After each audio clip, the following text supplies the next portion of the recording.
finally. We're live. So, welcome everybody to the Peter Joseph channel for the third time tonight on your Triple Threat Wednesday. Alright. Thank you all for watching the video. Once again, my name is Peter Joseph. If you didn't know that, now you know. And knowing is half the battle. G.I. Joe! So I digress. So, thank you for watching the channel, for coming on the channel. Make sure you like the video. Hit that subscribe button. Down there, it's in the description box, otherwise known as my pants. On this channel and all my other channels, my other 4 main channels, which are down there in the description box. And as always, friend me on Facebook, follow me on Twitter and Instagram. If you're real, if you're not, go fuck yourself and go do something else. And don't forget to share the video all over the internet. Most importantly, tap and slap that bell. Basically treat it like it's a wrestler or your bitch. Turn on all notifications so you don't miss a goddamn video. And if you do, well, that's just too goddamn bad for you. You're just going to have to search my name. And then when you find my channels, go to my video section, my shorts section, or my live section. And the latest video will be right there for you.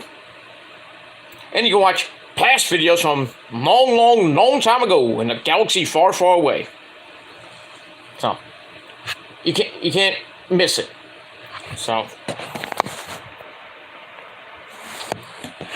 seriously, you can't miss it. If you can't hit the bell and you're not getting notified, then unsubscribe, resubscribe again, hit the bell again. Hopefully that'll work. If not, then search my name and hopefully you'll find my channels and you go to my sections on my channel page, and the latest video will be right there, and you can watch past videos if you want. Simple as that. So there should be no reason why most of you miss my videos, if it will be live or not live. And that's pretty much it. And if this is your first time watching, thank you for watching. Welcome to the party, pal. I hope you enjoyed the ride. It's very bumpy, very evil, and very scary, so buckle up, grab a fucking cold one, in this case, Rockstar Punched. And that's pretty much it. You got water, you got beer, you got wine, you got soda, juice, whatever you got. Strap in, sit back, relax, put your feet up. Make sure you got clothes on, though, unless you're a lady. But I digress. But hopefully you like the videos, and if you want more, hit that bell, and most importantly, subscribe to my channels. Alright, we're on the road to 450 subscribers. Again, we're going up and down like my dick in your mama's ass. So, we're doing that. So hopefully we'll get to 450, hopefully by the end of the year. But we'll see what happens with that. Slow and steady wins the race, and we're gonna win the race, hopefully, by that time. I get that. Alright, on my third video of the night on your Triple Threat Wednesday, April the 12th, 2023, or if you're now watching on the replay, April the 13th, 2023. Check out the videos I did earlier in this evening. Talk about CM Punk possibly wanting to come back to AEW, or will he go to AEW? Will he go to Japan? Will he go to Ring of Honor? Impact, or maybe back to WWE. He has the itch again, and he wants to get back into the world of professional wrestling, the sport of professional wrestling. Just remember that. And yeah, we'll see what happens with that. So check out that video, and then check out my Jeff Hardy video. It's a little spoiler for this video, but Jeff Hardy came back tonight after a long absence, due to alcohol abuse. He went to rehab, the whole thing with his driver's license and shit. Long process, but eventually, and he also had eye surgery. So, surprisingly, he came back and helped his brother Matt and Hook and Isaiah Cassidy fend off the remnants of the firm, which was Big Cass, Lee Moriarty, and all Eagle Ethan Page. So we had all that. So big return tonight. We had a bigger return. Jay White about a week or so ago. So we got all that. So AEW is doing some good things right now. Ratings wise, not that great. You know, Rampage did pretty good. Their viewership went up, so that's good.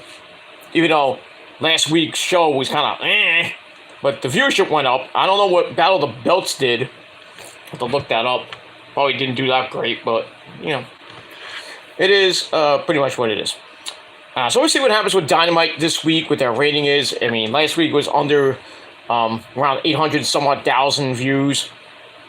Hopefully they can get back up to around the 1 million mark. Maybe go over it finally, but we'll see. We shall see what happens with that. Alright, chat room is wide open like Grubby Sky's legs at a 24/7 7-Eleven. So, if you guys want to come in, talk about Dynamite, talk about CM Punk, Jeff Hardy, dude, or whatever you want to talk about. Come on in. The water's fine. That's quality H2O, Bobby Boucher. Pretty much, that's it. Alright, so let's get to on this late Wednesday night, and you know what that means. It is time for your late night AEW Dynamite! Yes! Review for April the 12th, 2023. And we are emanating live from the UW Milwaukee Panther Arena in Milwaukee, Wisconsin, which means the good land. If you haven't watched Wayne's World, you do not get that reference. The good land. Does this guy know how to party or what?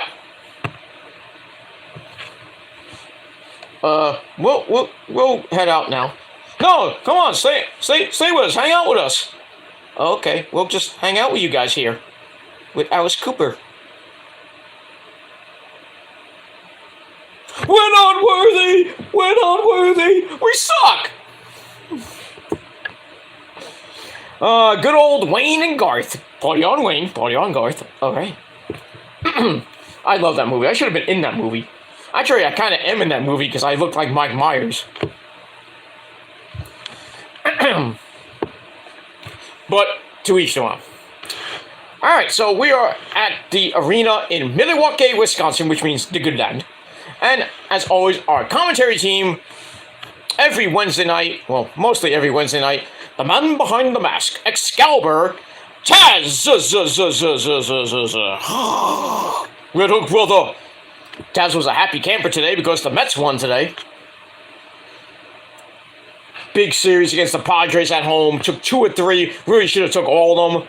But, you know, Tuesday night they laid an egg. Horrible game that was. That was Tuesday night. But today, the bats came out swinging.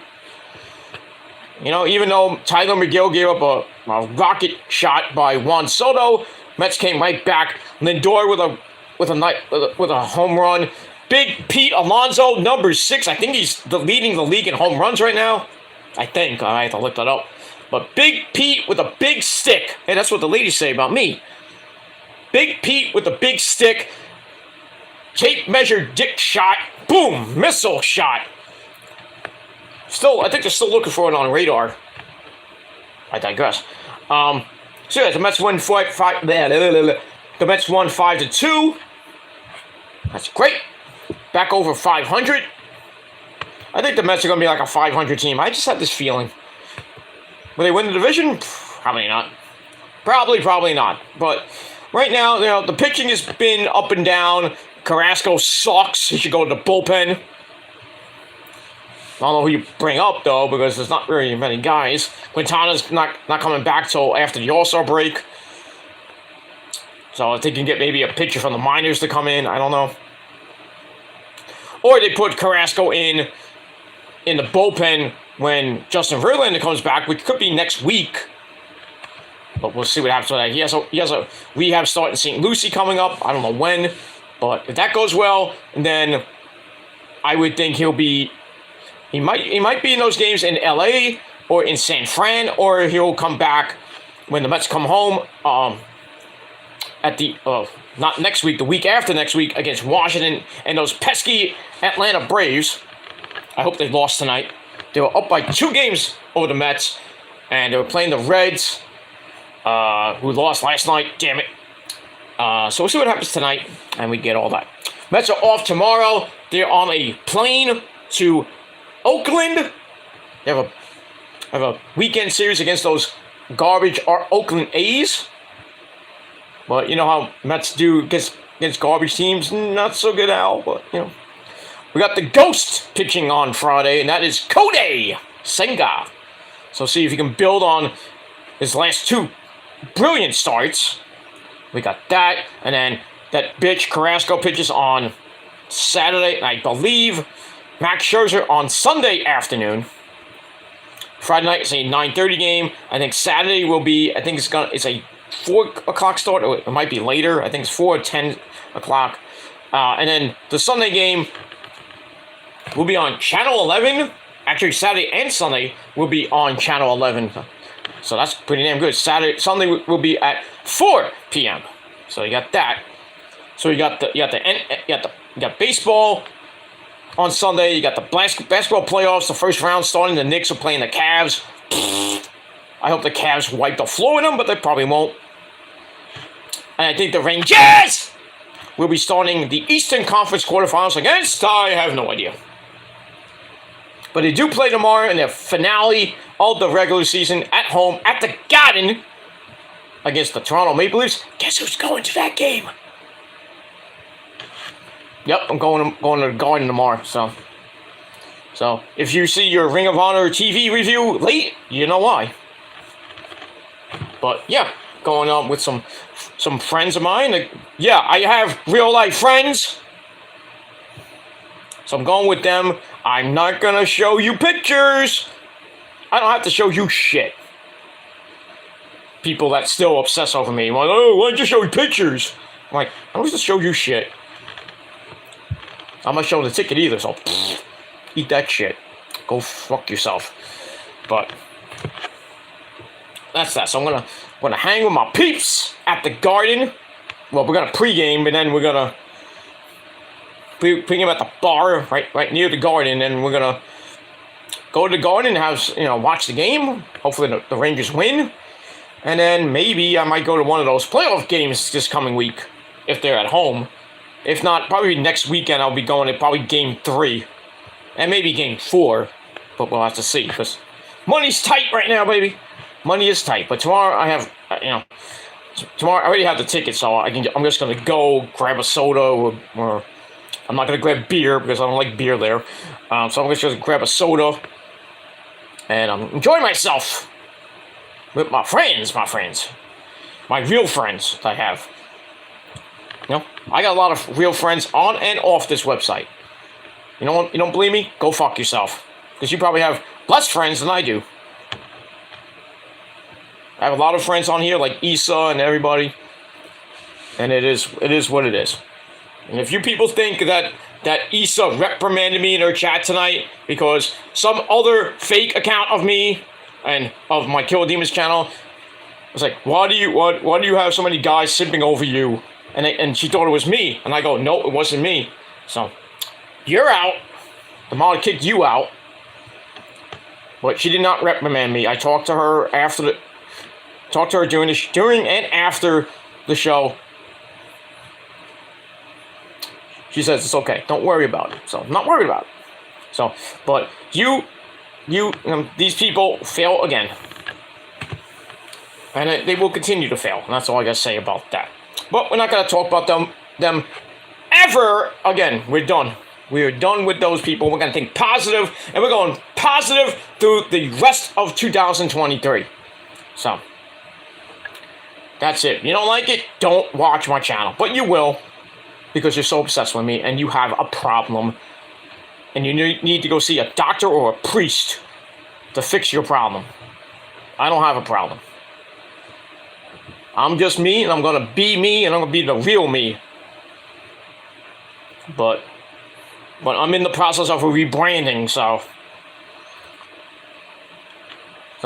by the summer, I would say by the summer or by the end of this year, my channels will all be rebranded. Not new names, but it'll be different ways I do the content. So I'm starting right now, and hopefully in the next, I would say 6 to 10 months, or by the end of the year, hopefully my channel will be growing even more. But we shall see what happens to that. Baby steps right now, and hopefully I would say 3 to 6 months, we'll see what happens with that. We're gaining subs a little bit, kind of going up and down, like a dick in your mama's ass. But we'll get there eventually. I'm not gonna hit those milestones I want to hit. Like I want to get to 450 on this channel. I want to get to 1500 on the Killer Demons channel, and just been really slow. So, but hopefully in the near distant future, the channel gets a big boom, and we'll see what happens with that. But like I said, if you don't like my content, then get the fuck off. But you know, people will sub to me just because they're obsessed with me and want to see what I'm gonna say next or what I'm gonna do next. That's called obsession. I don't subscribe to you people because I care less for your channel. I don't care about those people. I don't care about what they do, what they say, because at the end of the day, they don't mean shit to me. That's it. All right, moving on with that. So enjoy the next few months of the rebranding of my channels. I may change the names here and there. I don't think I'm going to, but I already changed this name, so I have to maybe wait a little bit to change the name. But I'm probably going to keep this channel as Peter Joseph. My rant channel, keeping the same. Metal God, I'll probably keep the same. I'll probably keep all of them the same. I may change one or two here and there, but I'm not sure yet. But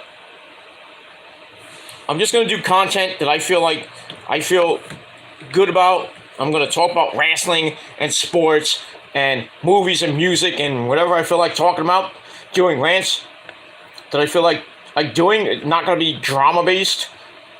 You know, I did that one the other day, but I was just, clearing up some shit and getting things off my chest. I did private a video. I may just scrap it all together. I might put it on. I don't know what I'm going to do with it. I'm not even have it up anymore, but it is what it is. I'm just focusing on the rest of the spring, going into summer, and we'll see what happens with all that. And we move on. All right, enough boredom. Let's get into the meat and potatoes of the video. All right, ladies and gentlemen, at 1:40 a.m. on this late Wednesday night, and you know what that means. Like I said, it is time for your AEW Dynamite review. Alright, so we got Excalibur, Taz, and the very legendary man who should be in the Hall of Fame, Tony Baloney Schiavone. That guy is a legend in his own mind. Britt Baker's boy toy, if you know what I mean. Don't tell Adam Cole I said that, though. But I digress. Alright, so we're getting closer and closer to Double or Nothing. The storylines are getting more and more every week, progression every week. The 4 Pillar storyline going very well with MJF, Darby, Sammy Guevara, and Jungle Boy, or Jungle Man Jack Perry. That continues, I think, and that's going to lead up to Double or Nothing in the Fatal 4-Way match for the AEW World Title. Who's going to win? Most likely MJF. Most likely. But we got that. But we got sub-stories that are slowly building right now. We're about a month away from Double or Nothing 5. It's the same goddamn day as NXT Battleground. So, yeah, Memorial Day weekend is going to be very, very, very interesting. King and Queen of the Ring on that Saturday. That Sunday, you got NXT Battleground and Double or Nothing at the same goddamn time. I don't know how watch-alongs are going to be. I'm watching Double or Nothing because I don't give two shits about Battleground. And then you got the Monday Night Raw Memorial Day edition. So you got that. Alright, so let's get into it. Let's move on. Alright, so we start off Dynamite with the opening sequence. The fire goes off. We are live from the arena in Milwaukee, which means the good land. And we start off with our first match of the night. We have that guy's cousin, Swerve Strickland, who comes out with the Machine, Brian Cage, and my good friend, the real Prince of the Prophecy, and the Armada too. My good friend, the real Prince Nana of the Embassy. So they come out. So Swerve, as we saw on Rampage, where Swerve teamed up with the Embassy, and Brian Cage destroyed Darby Allin. So this becomes a match. So we get to this match first. So Swerve takes on Darby Allin. I got hit by a car, but I still can make the match. I wear face paint. I look like a creep. But I digress. Anyway, it was a pretty decent match to start. It's also with Darby starting fast and furious with a rolling stunner. Then he tries for the coffin drop. Swerve wisely rolls to the floor. So Darby's like, alright, you want to go to the floor? I'm going to hit a top rope flippy dibbity doo. And then I whip into the barricade. Ow. Swerve gets in a shot of his own and takes Darby's belt for a whipping back inside. And he whipped him like a government mule, by God. Darby then trips the legs and starts ground and pounding on Swerve. Swerve then ties him up in the ropes. Then a low super kick knocks Darby to the floor and stomps him on the floor. And kind of hurts Swerve's ankle a little bit. Okay, we go to another break. We come back. Swerve hits a rolling downward spiral. But he gets tied in the corner. Darby takes the boot off. A bad ankle of Swerve. And then he thinks he's at Subway. And he starts biting the foot. I'm like, ew! I guess he wanted it his way. I guess. I don't know. Maybe he wanted a foot long. I don't know with Darby. Darby's weird. I am weird. I eat people's feet. But anyway, then he grabs a knee bar. Then he goes for a springboard. It gets counted into a German suplex by Swerve. But Darby versus a suplex into a reverse DDT. That was pretty nice. Goes up top, knocks Swerve down. Sets up the coffin drop. And goes for the cover. But then Prince Nana, the Machine, Swerve to kick him in the head. And then Swerve hits the Swerve stomp for a near fall, but he still hurts his ankle on the delayed cover. And then Brian Cage trips Darby as he was going off the ropes. Referee Aubrey Edwards did not see it at first, but then she's like, "Did you? No, I heard that. You are out. Get out." That's taking charge, Aubrey. But why did you do to my good friend Prince Nana?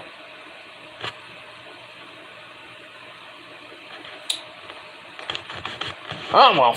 Anyway, so they get ejected, which allows Swerve to grab a chair, but he takes too long, so Darby grabs a code red for a near fall. Then he locks in the Last Supper. 1, 2, 3. Darby Allin got the win in just under 15 minutes. Match was pretty good. I gave it 3.25 out of 5 stars. And that's it. We get that. So, pretty decent match. And we move on. So, Darby's in the ring, kind of picking up the pieces what's left of him. And then MJF comes out, the AEW World Heavyweight Champion. For a little chit-chat. Darby's still in the ring as we came back from break. So the champ praises Darby as a great talent. But then he says, "Shut up, I'm better than you." And you know it. Okay. So he tells Darby, "I got 2 words for you. Headlock takeover." Because that's the last time they fought. He beat him with a simple freaking 1925 move. He says, "Maybe it's the 30 concussions that you got, but Darby, you're not on the level of the devil." That rhymes. Darby asks if MJF is happy. "Are you happy? Show me!" Okay. So MJF's like, "What? What?" And Darby says, "Has anything you ever done made you happy?" He says, we met 6 years ago, wrestling in front of 30 people. I don't think that was Evolve. That might have been indie stuff. Maybe Creator Pro? I don't know where that was, but doubtful in New York, though. Anyway, now MJF is the world champ. Nothing has changed because all he has is material things. I got to be on national TV, checked himself into therapy, and he learned about how much he can do for everyone else. His contract has helped him buy his parents a house. Oh, that's really nice. And let his dad retire. Okay. MJ says morals kill a wrestling career and knows he might die alone and not go to heaven. Okay, maybe not. As long as he goes with his title, that's all that matters. My legacy will be the world champion, but your legacy is just being Sting's bitch. Ooh. That's fighting words there, MJF and Maxwell. So, on cue, the man called Sting comes out, and then we have to hear Tony Baloney, it's Stink! So, old man Sting comes out. I can't do his scream, I'm sorry. I probably blew out your speakers. Good. So he comes out and he says, I'm not taking care of Darby because he sees himself like a cheerleader. And then Sting pulls out some pom-poms, like 4 pom-poms. I'm like, where'd you get those from?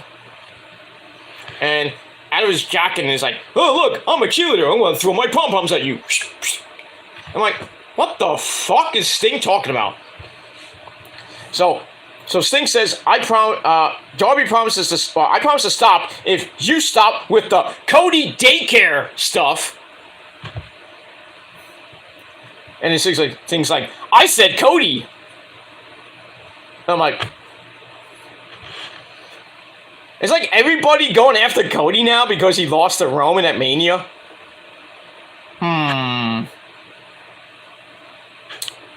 Yeah, Cody, MDK all day, Cody, everybody hates you now, Cody, you fucking bitch.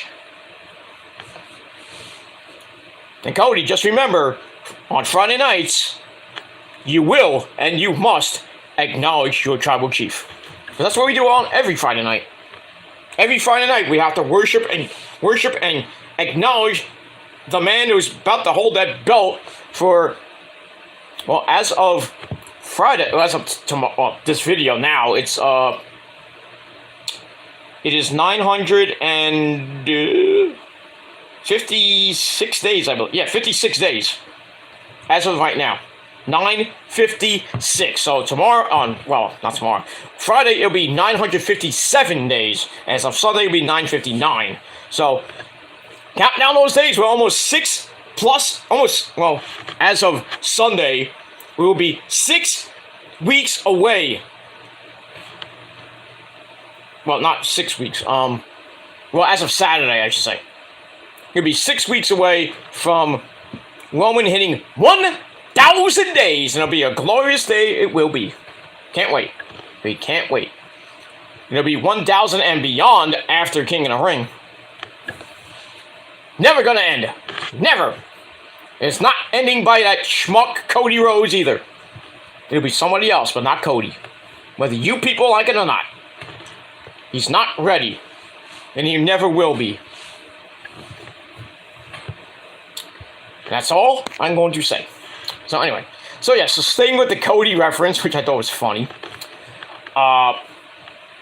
So he goes on and says, you had a cheerleader and support system in Cody, just like Darby has in me. I had a support system myself when I was Surfer Sting in, Nick Shaboy, Ric Flair. So he praises Ric Flair. Why not? So Ric Flair reference. Then he says, the Outsiders, Kevin Nash and Scott, the late great Scott Hall, when they were in the Wolfpack, and he goes to the camera and goes, "To sweet me for the love of God." He says, "Hey, Kev." He's like, "Rest in peace, Scott." I was like, "Oh, that was nice." The fans were loving it. Anyway, Sting says, "I have a hunger for things, but not the world title." Yeah, because you're 62 years old, you don't need another world title. He goes, "Showtime is almost over." Aww. But Showtime is just starting for Darby, though, because Darby is going to become the World Heavyweight Champion. We'll see. And and then that was it. And then Sting puts his arm around him, like, it'll be okay, sunshine. So MJ's all pissed off, and I think Sting wanted to shake MJF's hand, and MJF does the most stupidest thing that you can do to a man, that's spit in his face. He spit in Darby's face, and then he leaves in a huff. Because, he was about to get his little pimply white ass kicked. So, long promo, pretty good, just to advance the storyline up a bit with the 4 pillars. Jungle Man Jack was watching from backstage. I don't think we saw Sammy. Maybe I missed it. But in any case, it's like one week we see Darby in action. One week we see Jungle Man Jack in action. We will see Jungle Man Jack in action this Friday on Rampage against the returning Shawn Spears. We haven't seen you in a while there, Shawn Spears. Where have you been? Oh, never mind. You've been inside Cassie Lee. Peyton Royce for you dumb people at home. Taking care of that baby boy. I think it was a baby boy, but whatever. But in any case, we got that. And we will move on with that. Alright, so that promo was pretty good. And I gave it 3.25 out of 5 stars.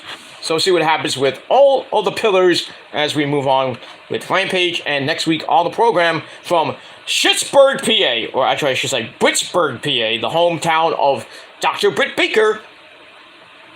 Say it with me now. DMD. Baby! It is what it is. That's it. Oh, big ups to Zelina Vega for coming back on Twitch tonight. Good show. Good show. Good shit. She's back. Thank the Lord for that. Mrs. Malachi Black. For those of you who don't know. Alright, we move on. Alright, then we were supposed to get a TNT. Well, we did get it next match number 2, which lasted 43 goddamn seconds. So I felt bad for this guy. We had Powerhouse Will Hobbs defending the TNT title against the Last Real Man, former Ring of Honor TV champion, former Ring of Honor 6-man tag team champion, and I believe tag team champion as well. The Last Real Man, Silas Young, or as I call him, Von Kaiser. So, Silas got the jobber treatment, and Powerhouse Will Hobbs hit Town Business, 1, 2, 3, retained the title in 43 goddamn seconds. That pisses me off. Well, I think they were running fast, and then everything else later on they had to fill in because they kind of went over time a little bit. But 43 goddamn seconds for Silas? Come on, Tony! That's a former Ring of Honor TV champion. You treat him like that? Really? What's wrong with you? 43 goddamn fucking seconds. Anyway, so I gave the match 2.25 out of 5 stars. I was hoping Silas would actually do something, and he just got treated like a jobber, which is sad. But anyway, after the match, oh, by the way, we had QTV at ringside. QT, Marshall, not Aaron Solo, me bookie. And the beautiful, vivacious Cameron Hathaway, otherwise known as Danny L. Oh, he stole my beating heart. She is muy caliente. Her legs are gorgeous, man. Her legs are gorgeous. I mean, you put Stacy Keibler, Danny L, and Issa's legs in side by side. Which one would you want wrapped around your body? I would pick Danny L. Oh, you thought it was going to say Issa, right? Wrong.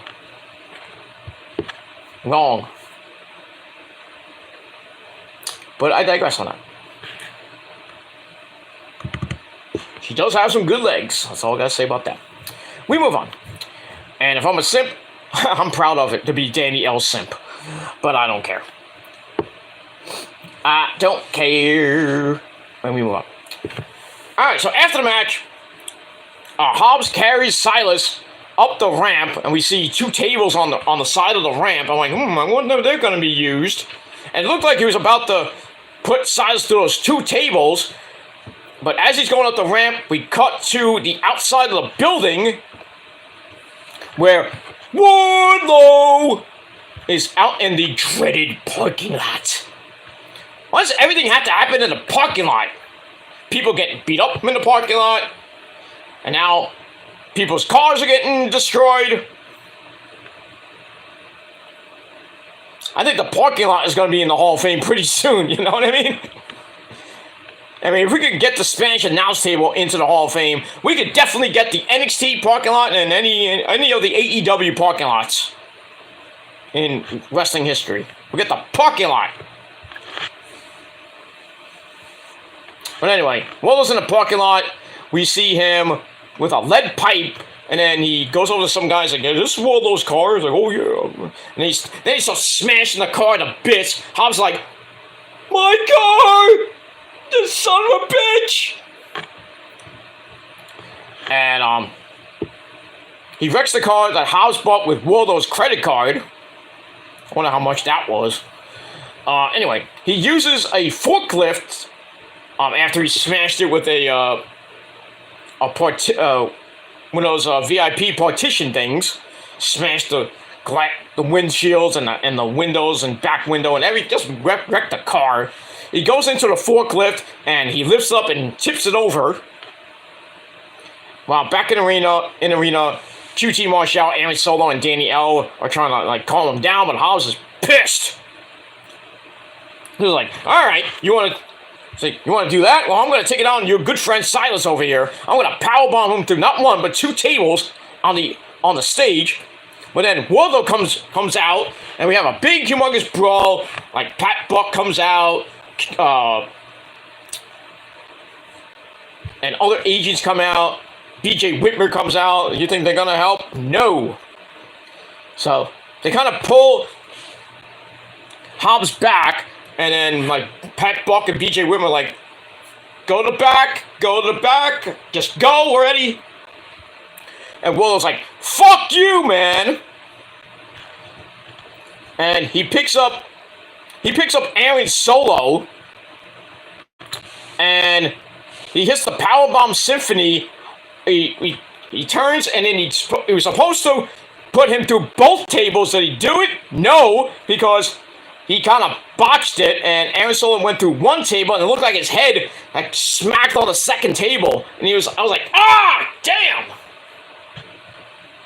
I mean, what is with people, these wrestlers that cannot put people through not 1 but 2 tables, side by side or on top of each other? What is so hard about doing that? Do we get Japanese tables from Home Depot? Pretty much, because they don't break. It's like the announce tables. They get them from Japan. Well, not even Japan. I shouldn't say that about Japan, because Japanese tables, well, maybe they do. Japanese tables, they don't even break. They're very small. If you notice, if you watch New Japan Pro Wrestling, or even with Onita's company, when they break out the tables, they're like this big. Like twigs, basically. Like park benches, almost. And they hardly break. But the ones you see in WWE, and, normally, they break on impact. No pun intended with impact. But in any case, man, freaking Solo hit hard. He went through the first table, then it looked like the back of his head hit the second table, and he was like, "Ah!" And then he just fell back down. And then the medics and Pat Buck and BJ Whitmer are looking on. I'm like, "Dude got a concussion. Dude is out." I don't think we'll be seeing Aaron Solo for a while. But I don't like to say it was botched, but didn't look good at all. But it is what it is. So that's going to lead to next week on the program from Pittsburgh. Will Hobbs defends the TNT title against Wardlow in their second match, their rematch, per se. So we got all that. So really, I gave the match 2.25 out of 5 stars, but the aftermath, I'm going to give 3 out of 5 stars. So there you go. So next week, Hobbs, Wardlow, 2. And we move on with that. All right, we got a comment in the chat. Thanks for the comment. Mohammed, he's in the chat. Yeah, he is a he. I'm not saying you're sure. Anyway, Mohammed says, Happy Wednesday on a Wednesday night, Peter Joseph. Well, thank you. I hope you are doing well, and same with everyone here in the live chat. Well, it's just you, dude. Unless they're ghosts. I don't know. But anyway, hope you're doing well, and same with everyone here in the live chat. A very surprising AEW Dynamite with the return of Jeff Hardy, dude! And Kenny, by God, Omega. Well, Kenny's wasn't really a surprise. Not much of a surprise, but the Young Bucks coming back, that was kind of a surprise because they were out for a couple weeks because they were selling the injuries that they got a couple weeks ago from the Blackpool Cuck Club, but really they were taking time off because, like I said, Matt has a torn tricep, and I think Nick has some type of shoulder injury. So they needed the time off to kind of heal. Kenny dealing with Don Callis, we saw that injury. Oh my God, it looked like his head got split wide open. Did you see that? When they took out the bandage and you see they pushed his at a head and that split. Like, ugh. Wanted to puke almost. Jesus. Like Zandig would say. Not John. Well, both guys are named John Zandig. One guy was the owner of CCW, a hardcore legend. The other guy is actually named John Zandig from the band Zandig. Mother, tell your children not to come our way. Whatever. But we move on with that. But like I said, Jeff Hardy's was a surprise. I didn't think he was going to come back for a while. But he did have eye surgery. There were reports he was coming back. We just didn't know when. But tonight, surprisingly, he came back. And I did my reaction video. So go back a video. After you watch this one, go back a video. And then watch my other video I did before that. Talk about CM Punk possibly coming back. When? Where? Don't know. We don't know yet. It could be WWE. It could be back with AEW if he, learns to shut his mouth and just let you go and apologize to a lot of people that really don't want to work with him, especially the elite. Everybody wants FTR and Punk against the elite. You think that's going to happen at All In? Probably not, but it will sell tickets in Wembley Stadium. It'll sell another 25,000 tickets.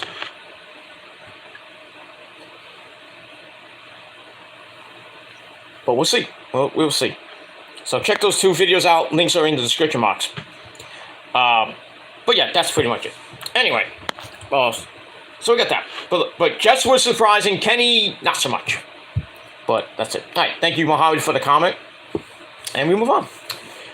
All right, so where we left off with Wardlow putting Aaron Solo through what was supposed to be 2 tables, but it was really 1 and a big concussion at the end. So that's that. So I gave all that 3 out of 5 stars. And we will move on with that. Alright, then we see a video about the man who came back, I think about a week or so ago. And that's the Switchblade, Jay White. Be with Switchblade. So he's there with, his good buddy, Rock Hard. Juice Robinson. That's what the ladies call my penis. Rock Hard. I'm always Rock Hard, baby. But I digress. So Jay White basically promises that the Bullet Club, we're going to get a new era of the Bullet Club, which is now called Bullet Club Gold. From what I've been hearing on Twitter. That Jay White, Juice Robinson, and I don't know who else is going to be in it. Maybe the Impact Tag Team Champions. That's Ace Austin and Chris Bay. And maybe more. Well, maybe El Phantasmo, because he got kicked out of the Japanese Bullet Club because he praised Jay White coming back, so they kicked him out at Sakura Genesis. It happens. It happens. So El Phantasmo is now, I assume he's going to be with Jay White's group called Bullet Club Gold. I don't know what New Japan's group is going to be called. Maybe Bullet Club Black. So we got black and gold, black and gold, black and yellow, you know. So we have the NXT version of the Bullet Club, basically. Because, you know, NXT is black and gold. So there you go. Bullet Club's black and gold now. But it is what it is. We see Jay and Juice beating down Ricky Starks last week.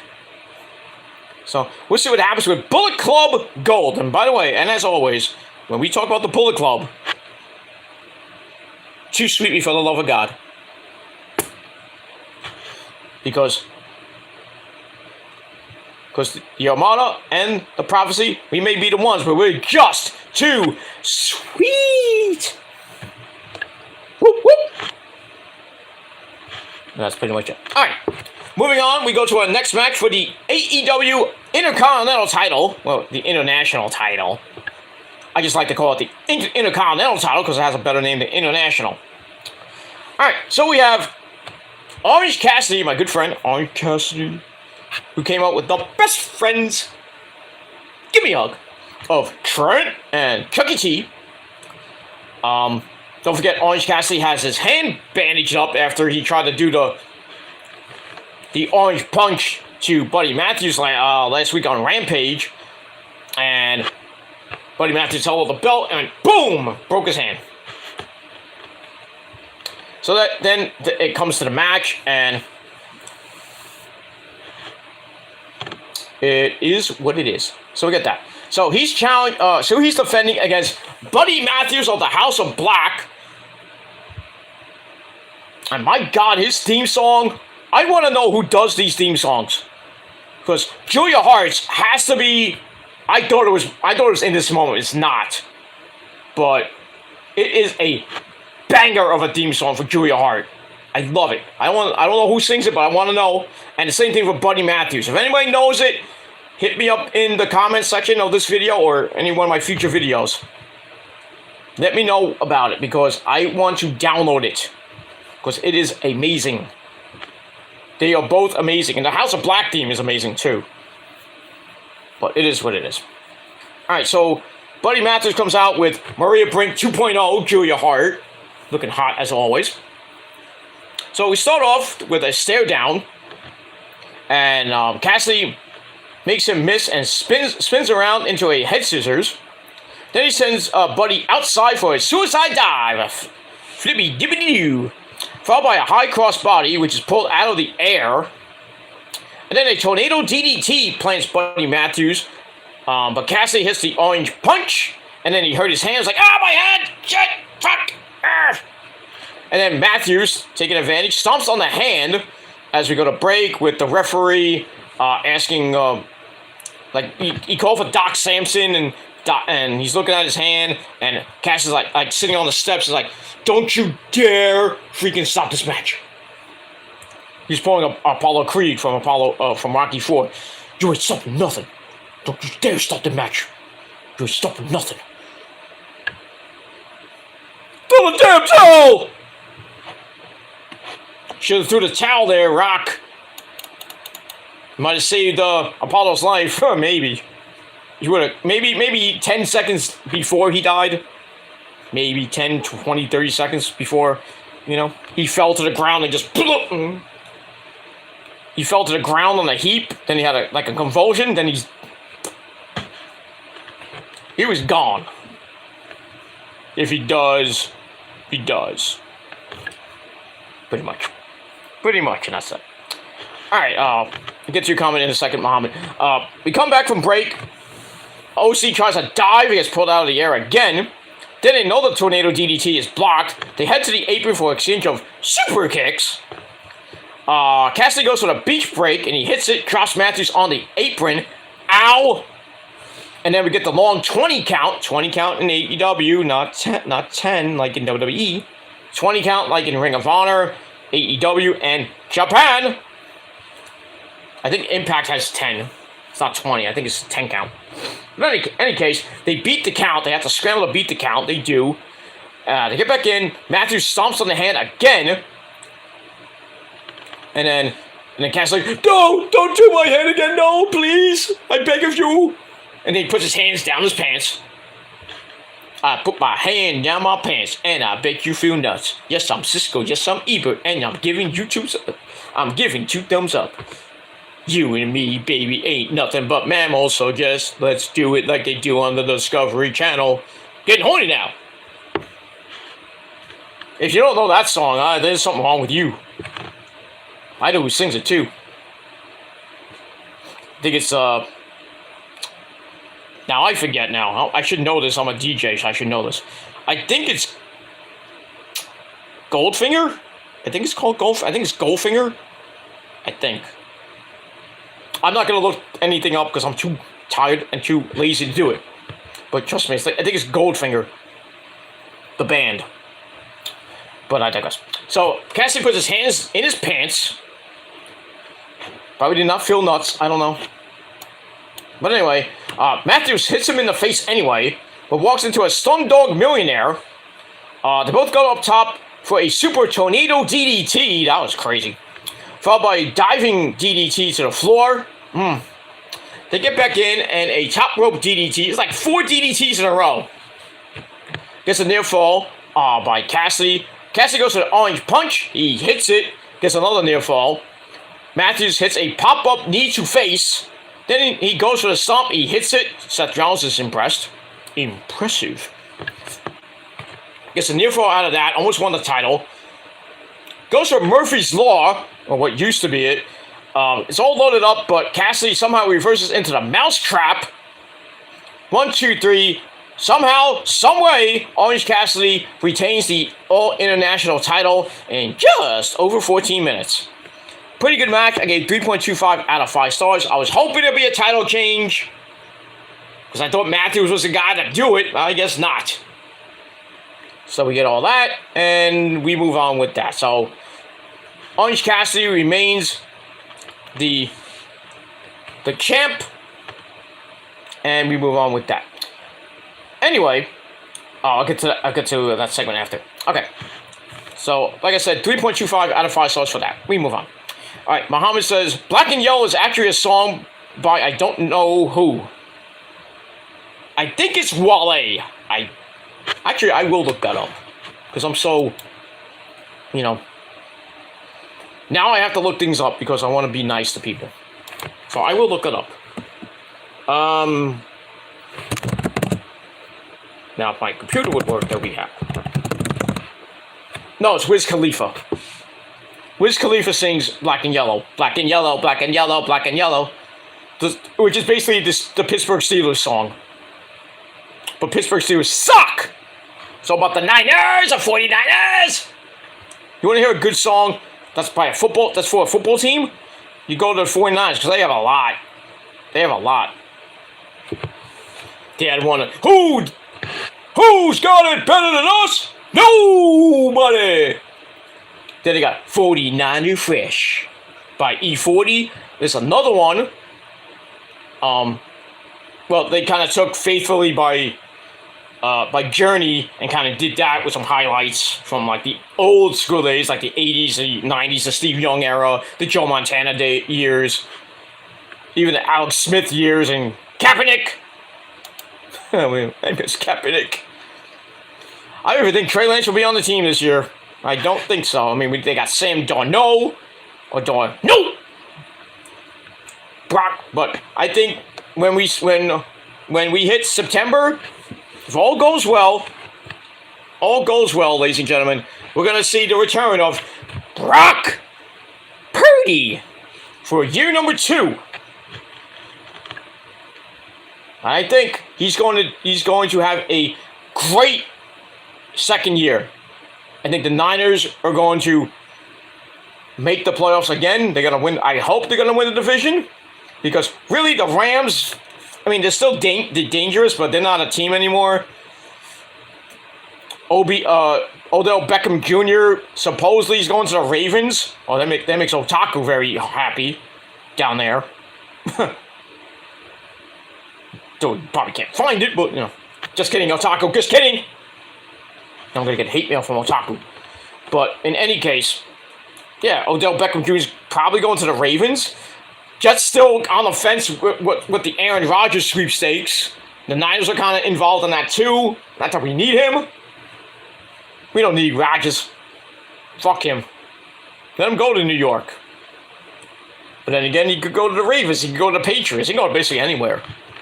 But if you look at that NFC West coming up later this year, I have to give it to the Niners because they have a balanced team. McCaffrey's coming back. I think he signed an extension. All depends on who the quarterback is in week 1 or week 2.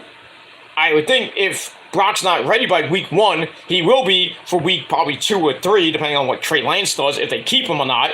I think Darnold will stay on as a backup, but I'm dreading that. If Brock gets hurt, I'm like, oh, great. Now I have to look at Sam Darnold throwing the ghosts. Please, for the love of God, Brock Purdy, do not get injured this year. Please. Please. Do we have to go with Sam Darnold? No! And if he gets hurt, well, we're done. But I do see Brock coming back probably for maybe game 1, maybe game 2 or 3. But we'll see.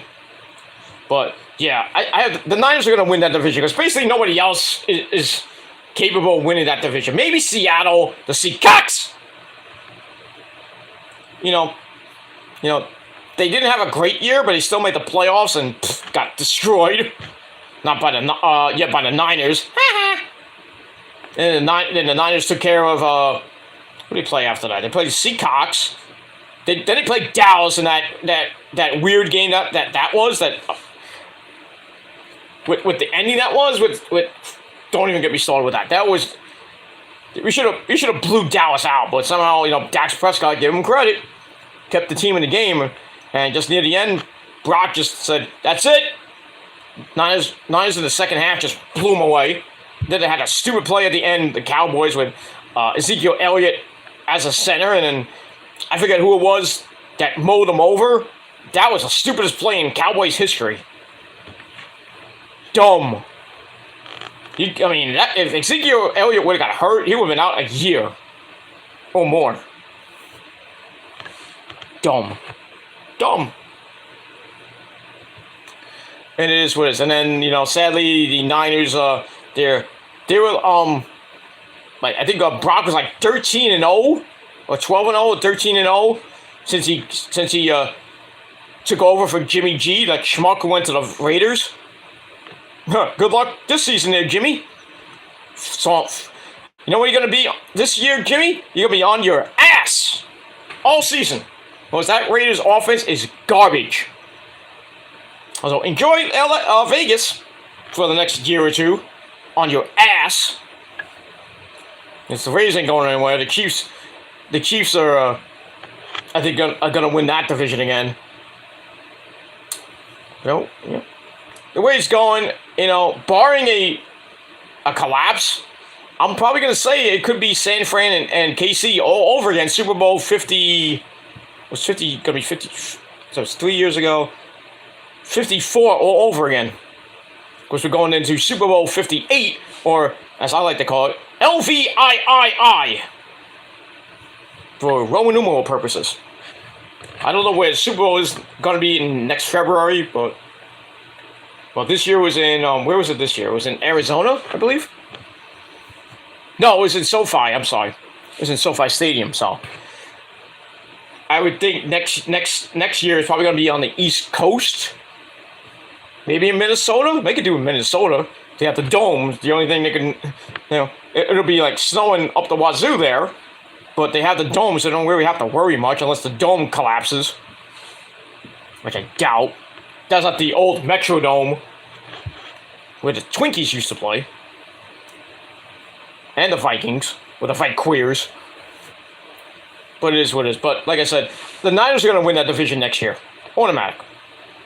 Barring a major injury to Brock again, or to Kittle, or I don't know if Ayuk's gonna stay. There've been rumors he was going to the Giants. Yeah, right. But we got the draft coming up in two weeks from Friday.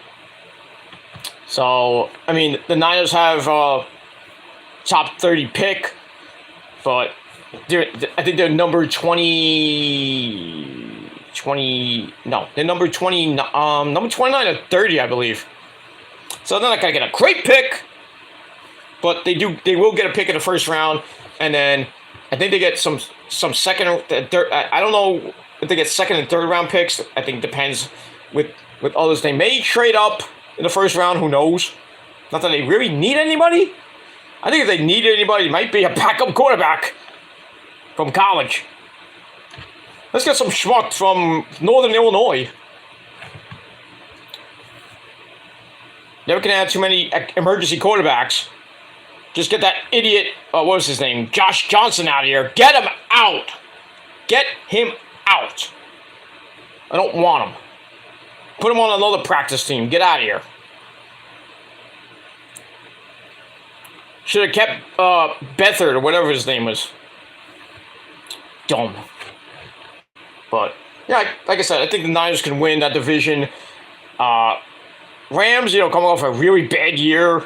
I think we're like 5-12. Ugh. I don't know. Maybe they could make a comeback, but I don't know. Arizona, they're rebuilding, kind of. And then the Seacocks, So it will once again be a battle for the division between the Seacocks and the Niners. But I think the Niners have a better, well-balanced team than the Seacocks. And we'll see what happens in September. But we're only on April right now.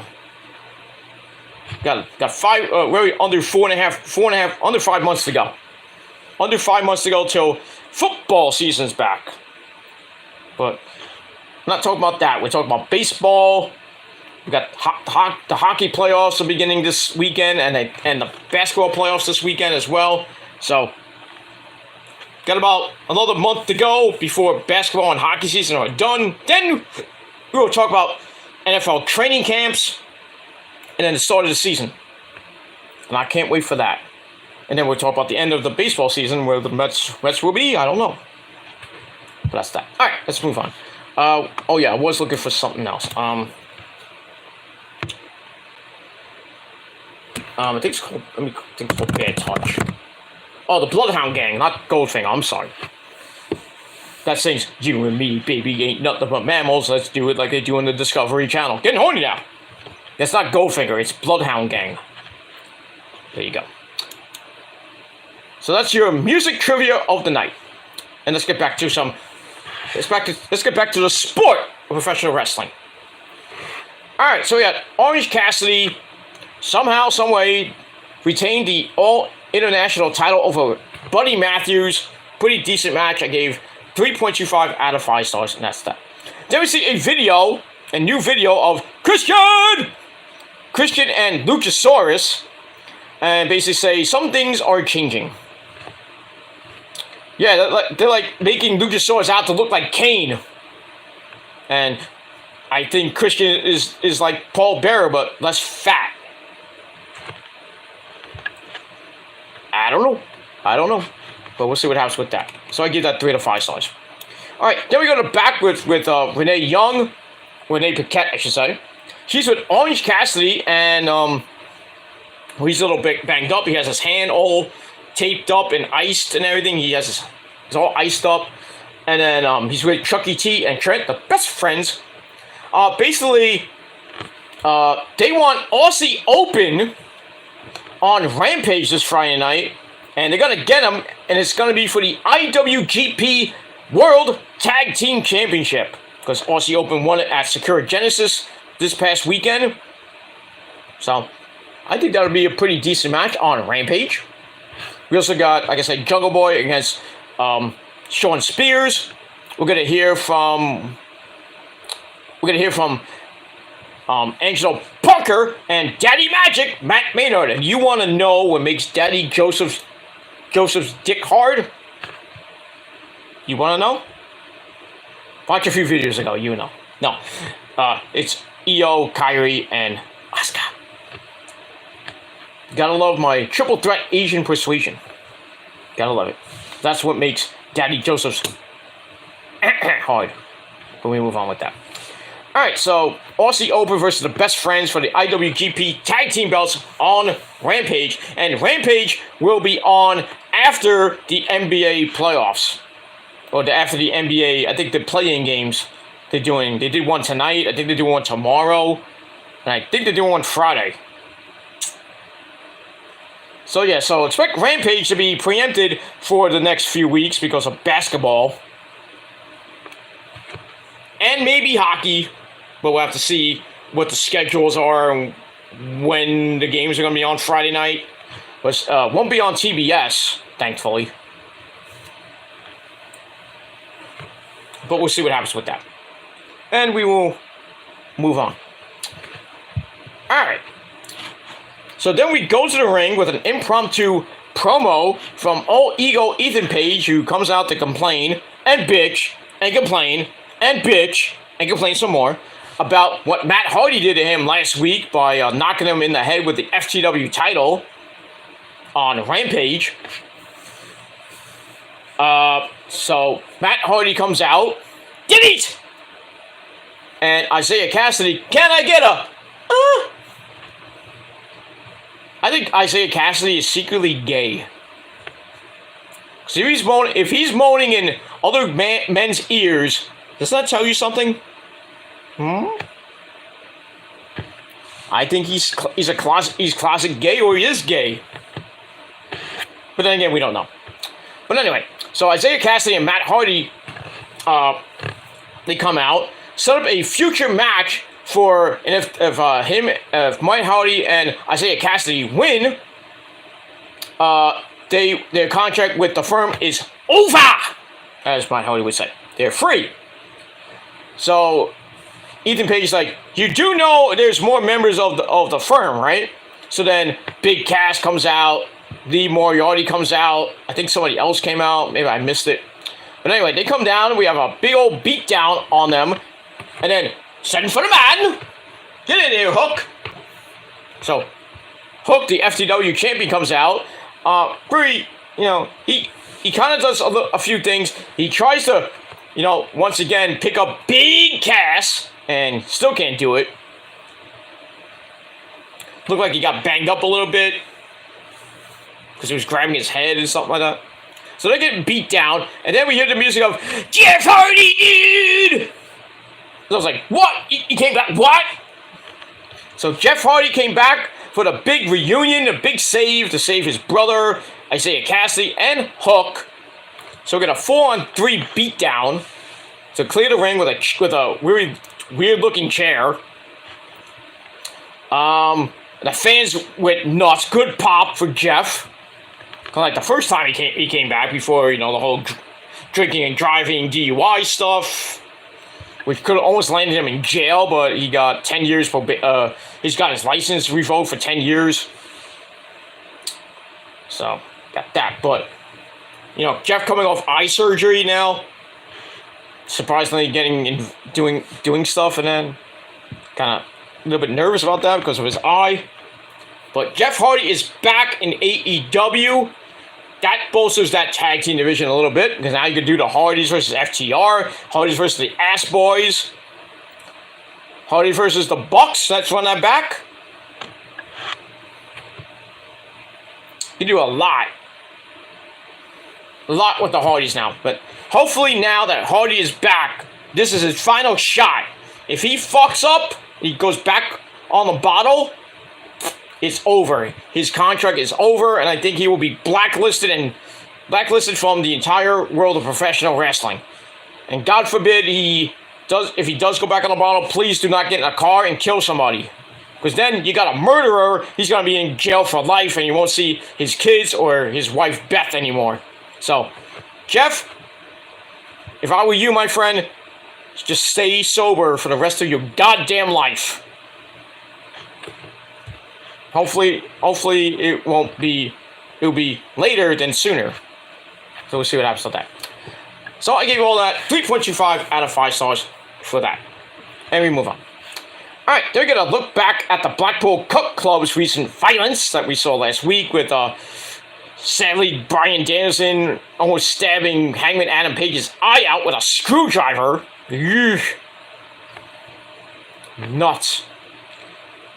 So Claudio and John Moxley are going to be in action in a bit, taking on Michael Nakazawa and that creepy idiot himself, Brandon Cutler. But before that, we get a promo from a very serious Kenny by God Omega, who promises vengeance. And there was a picture on the back. I didn't know who it was. It was a tag team. I couldn't see who it was. If anybody knows, let me know. But he states to the point and basically told them, it's like, when I see you again, it's gonna be violent. It's not gonna be good for you guys. So, oh boy, Kenny is pissed. And we got that. So I give Kenny's promo 3.25 out of 5 stars. And we move on with that. Then we go to the match between Claudio and John Moxley taking on Brandon Cutler and Michael Nakazawa. Wasn't much of a match. I thought it was going to end in a DQ at one point, but it didn't. So with the Cut Club jumping them to start. Nakazawa is busted wide open before the bell. But he tries to fight back, gets caught in the swing of doom by Claudio. I think he did it about like 10, 12 times. I don't remember. I lost count. Then sets up with a sharpshooter. And somehow that gets broken up by Brandon Cutler, who comes in and he's busted wide open. So Moxley comes in, hammers away, bites the forehead of Cutler to bust him up even more. Then some clotheslines basically have no effect by Nakazawa. Moxley hits the King Kong Lariat into the Death Rider on Brandon.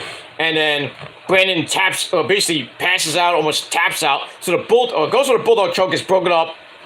But the club strikes to the head, like do that anvil thing. And basically the referee, I think it was Bryce, had to stop the match via referee stoppage. So in 3 minutes, did I say 3 minutes? This match that you knew who were going to win finally ends. So the Blackpool Cut Club get the win. Match I gave 2.5 out of 5 stars. After the match, I think it was Moxley gets on the mic and says, we're going to put these guys in the hospital. So the beatdown is on, but then Kenny by God Omega comes out. Then we have a big stare down, and he's like,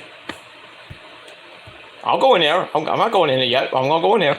And then Moxley, Wheeler, Utah, the idiot, and Claudio like, come on. And they're like, he's not coming in. And then from behind, we have the Young Bucks. Matt and Nick Jackson, they come in from behind. They jump the club from behind. They hit double super kicks on Moxley. Then they hit double super kicks on Claudio. I was hoping it would be on Yuta, but he got away somehow. So they're in control, and then Kenny pulls out a toolbox, and I thought he was gonna hit him with it, but the Buck's like, no, I'm not gonna do that. We're gonna do something even worse. And Kenny pulls out the screwdriver. Moxley's begging for mercy because he knows what's gonna happen because of what they did to Hangman last week. So Kenny has it. He's about to stab Moxley in the face with it. He runs over to him. Moxley just gets out of the way as the screwdriver gets stabbed right into the top turnbuckle. Yeesh. So this situation continues on. And can you possibly say if Hangman gets better with comes out at One Eye Willie, we're gonna get blood and guts pretty soon. Because Bryan Danielson is gonna get involved because it's now 4-4. So that's your blood and guts match for the men. I don't know if they're gonna do the women because really, it's kind of disintegrated a little bit. I mean, you do got Paige, Ruby Soho, and Tony, and basically they're beating up Britt Baker, Jamie Hayter, Rio, Sky Blue, and if you think about it, Willow Nightingale. So that's really 5 people there.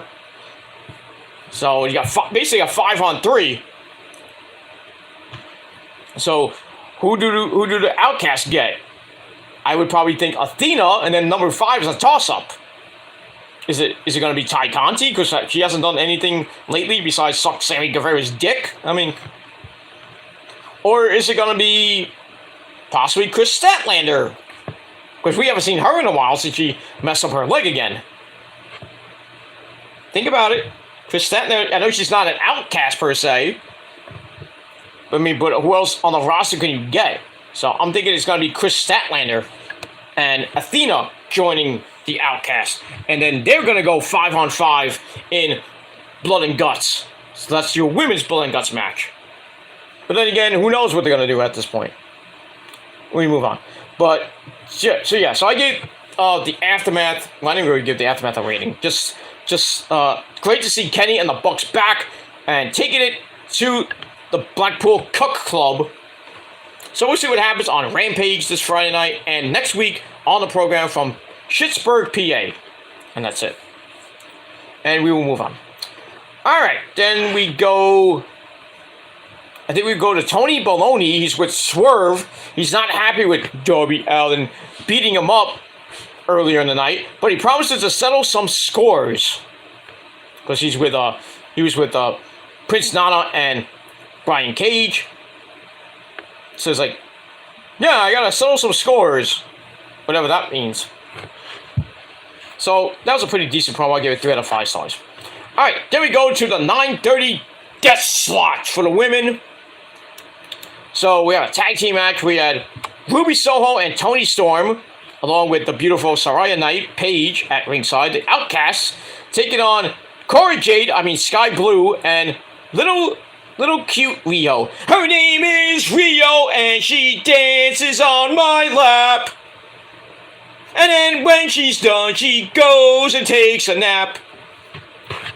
Pretty much. So Nikki Boy's Wifu, Rio, and Cora Jade, Sky Blue, take on Ruby Soho and Toni Storm, Saraya Knight at ringside. But pretty decent match. Didn't last that long. I think they got a little bit more time because the first part of the show kind of ran a little bit over time. So they had to fill. It was like filler match, filling in the gaps a little bit. So anyway, it's also with a big brawl to start, and then Sky Blue is in trouble as Rio comes in for some drop kicks. Then we get stereo drop kicks by the ladies, sending Ruby Soho outside. Then a forearm drops Toni Storm, sets up Rio's flippy dippity doo from the top onto Ruby as we go to break. We come back, Rio rolls away from Ruby and brings in Sky Blue. And then Toni Storm comes in but gets sent to the floor for a kick to face.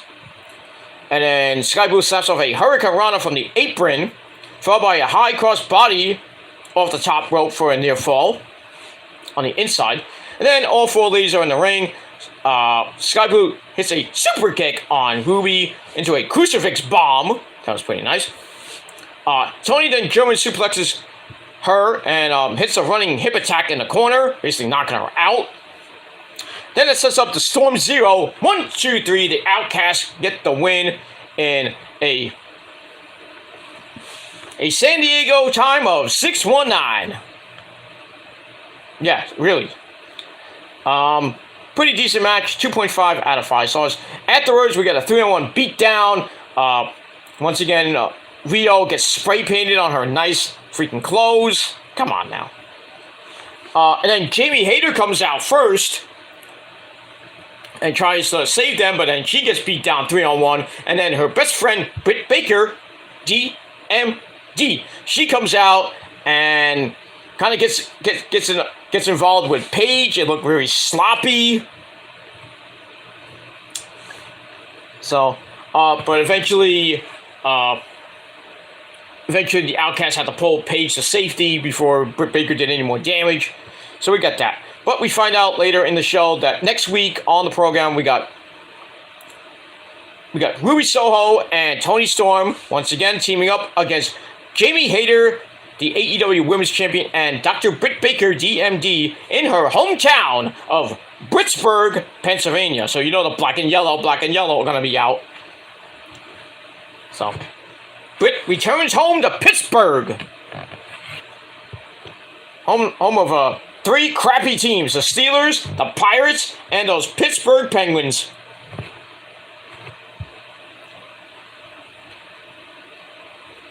All 3 of them suck.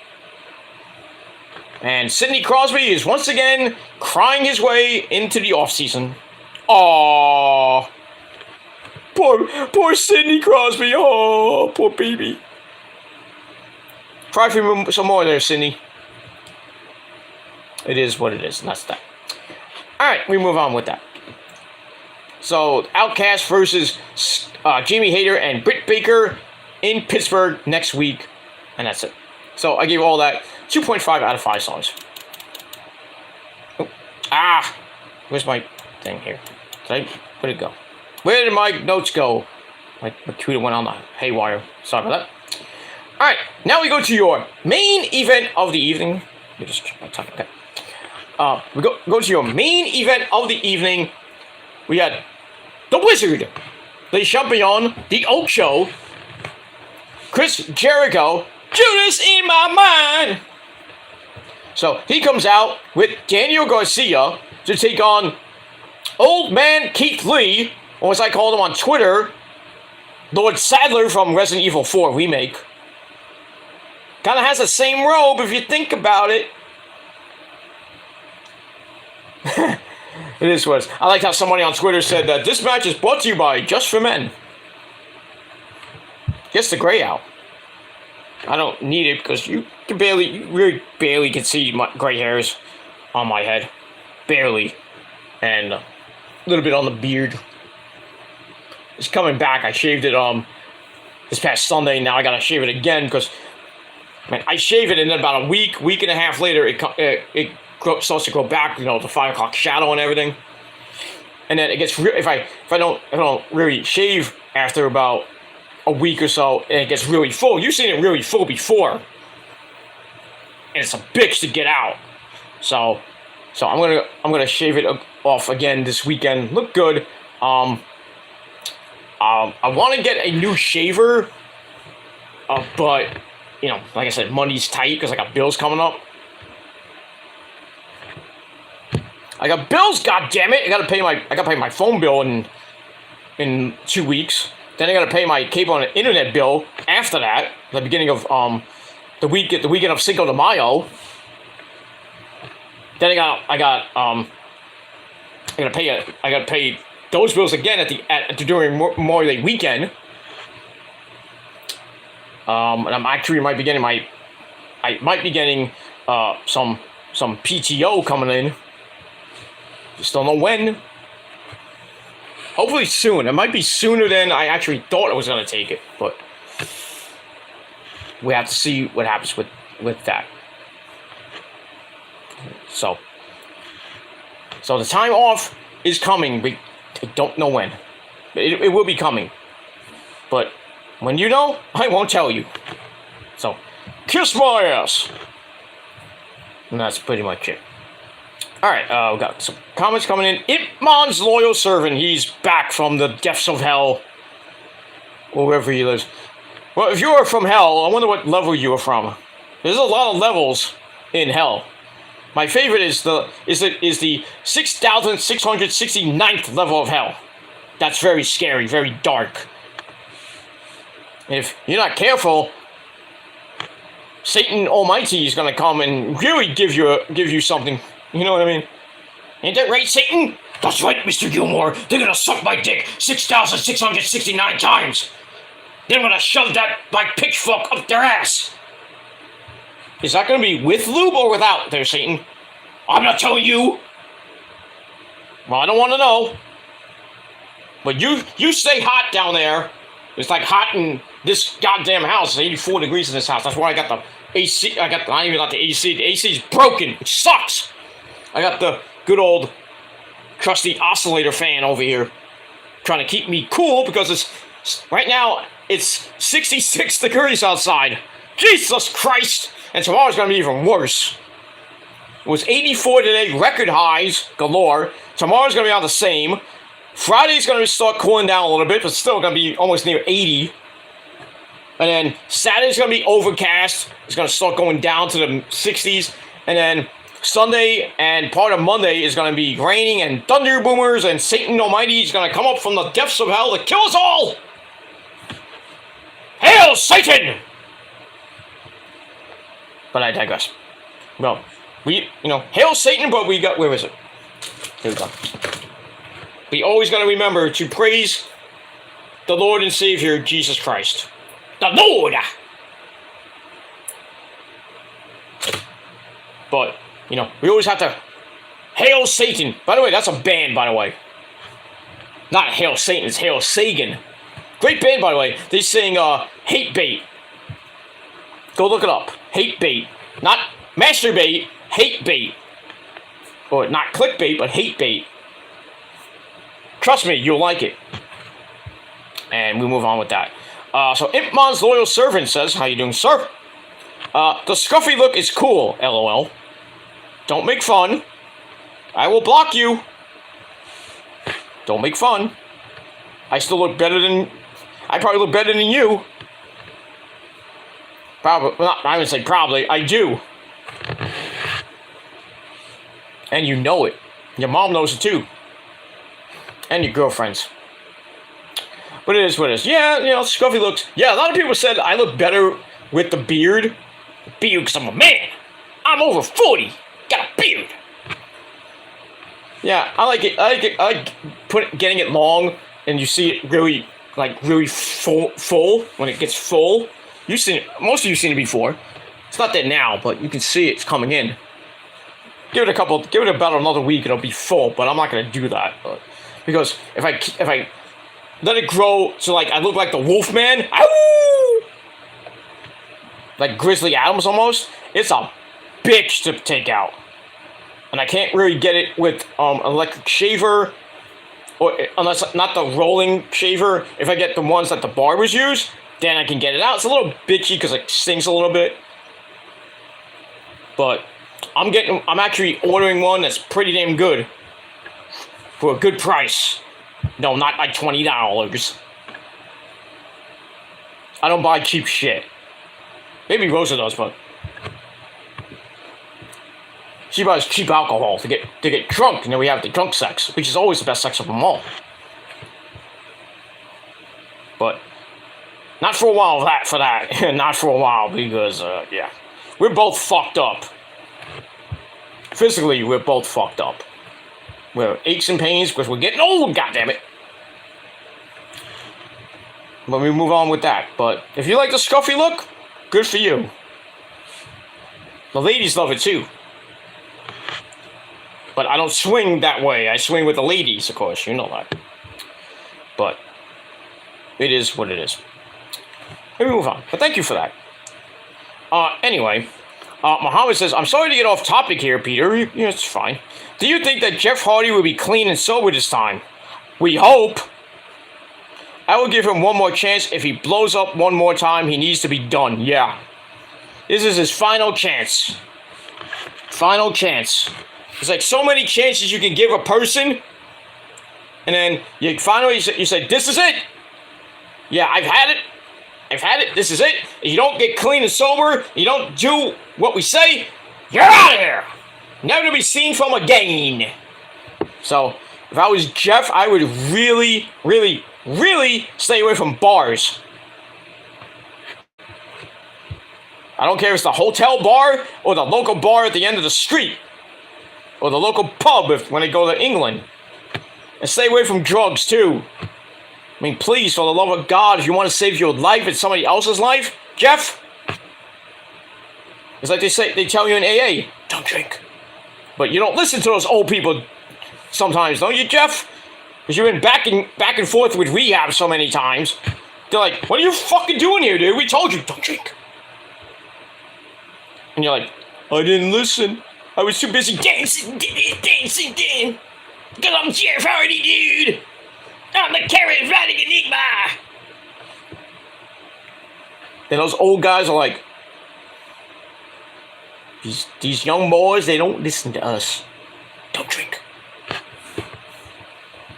Seriously, if you don't want to end up in AA and you have to see some old geezers next to you and you're in AA. It's like, hi, my name is Jack and I have a problem.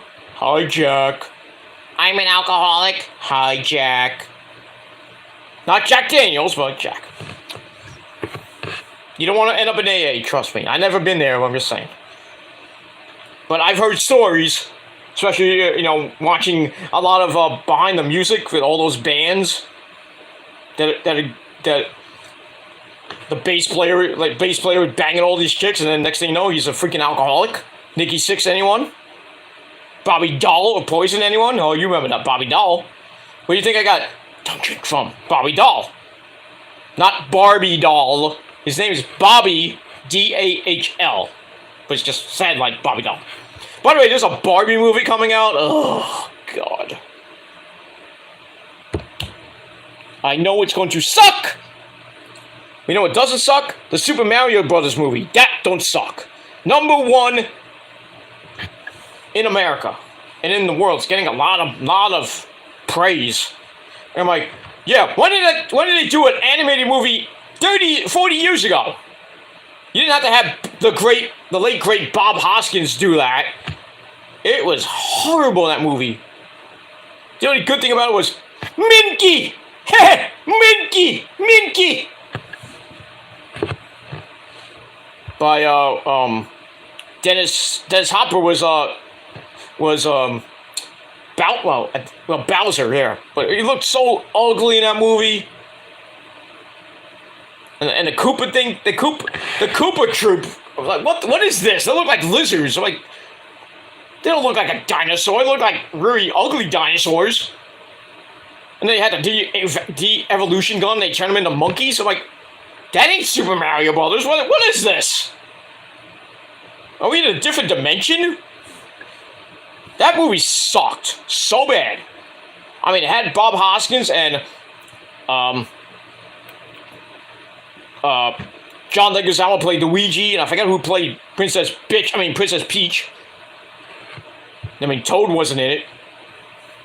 Well, technically he was, he wasn't, but man, that movie was stupid. Trust the fungus. Pulls out a freaking,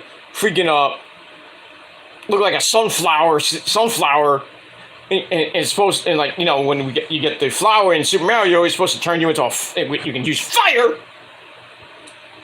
He didn't do that. He uses it, and it grows into a big freaking umbrella. I'm like, what the fuck?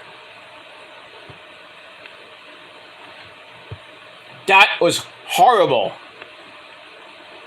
It was like a big slap in the face to the Super Mario Bros. Franchise. If you wanted to do a Super Mario movie, why don't you just get Captain Lou Albano and the guy that played Luigi on the TV show, the Super Mario Brothers Super Show. I know it was late 80s, and you know they still could have done it, because I think Captain Lou Albano was still alive back then, and the other guy was still alive.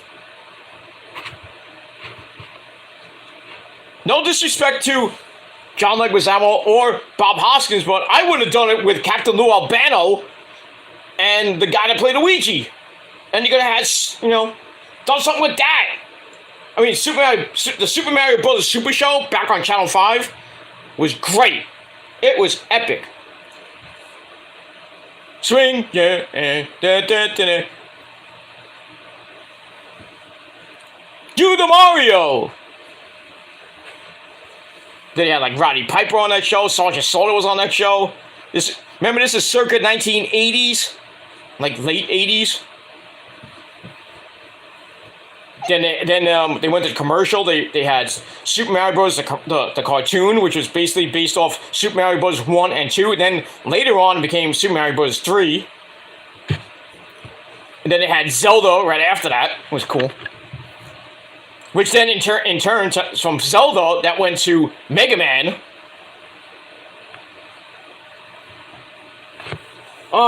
Good time to be alive during the 80s. That was the shit back in the day, man. But they should have used that as the movie. They had to use what was 1993, that garbage movie, and the garbage soundtrack, by the way. I have the soundtrack. Not many good songs on that album. Not many. But the 2023 version of Super Mario Bros. To a T. They did all the games. It is amazingly good. Good anime. That's a good anime movie off a video game. Now, I'm hearing they want to do Resident Evil. I mean, Resident Evil, the movie, the first one was okay. Nemesis was okay. The first two were pretty damn good. 3 was meh. And then, what was I forgot what the name of 3 was. Number 4, I think, was Ascension. That was And then, Afterlife was okay-ish, not great. And then the last one they did, they were on the boat, and then we finally see Wesker.